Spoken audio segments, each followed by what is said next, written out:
thank the Cyprus High Commission for their support in bringing some good things. But then before we start with the reading, Mr. Lachlan Strong, First Assistant Secretary from the Multilateral Policy Division at DFAT, we are happy to have you here.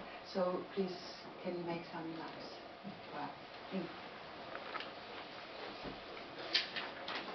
Thank you very much, Ambassador. As people around this room know, Australia is currently running for the first time for a seat on the Human Rights Council.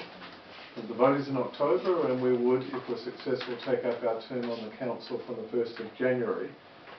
We have prioritised this campaign because our commitment to human rights is absolutely fundamental. I must say, if you look around the world today, human rights are, in many respects, on the back foot. If you look at most of the indicators for things like rule of law, freedom, democracy, the rights of women, the rights of Indigenous peoples, there is so much work to do, and it's a time for all of us who are committed to human rights to reaffirm that commitment. When we get onto the Council, because now it is not a contested slate, so I don't want to make it sound like it's a fait accompli, but we expect to get onto the Council. We will be doing, in part, a lot of listening. We think it's very important that we make sure that other countries tell us what is on their mind. Secondly, I think we have proved during our term on the UN Security Council that we are a bridge builder. Thirdly, I think we like to be practical. We like to get things done. But I must say, you can't get things done, you can't be practical at the expense of fundamental human rights. So the Council sometimes manages to agree on issues, so there is a global consensus on some issues. But I must say there are other human rights standards at present which are highly contested. I've just come this morning from a meeting with our LGBTI network in our own department. That is about respecting diversity inside our own organisation. Internationally, the rights of LGBT people are under a lot of pressure in many parts of the world.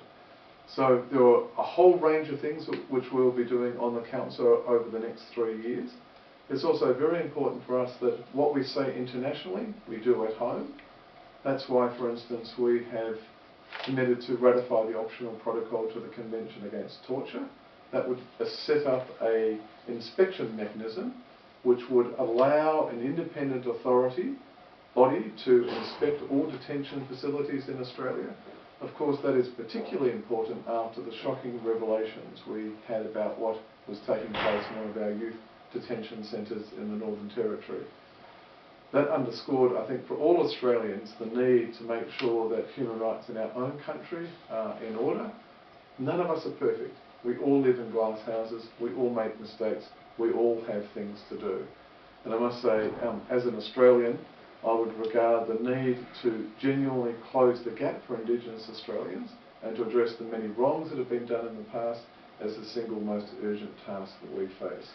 So I'm very pleased, Ambassador, that you've taken this initiative to get us together to read such an important document which encapsulates fundamental commitments for all of us, which frankly are, as I said earlier, a little bit embattled in some parts of the world. There's a sense of urgency for us all to come together to reaffirm our fundamental commitments. Thank you.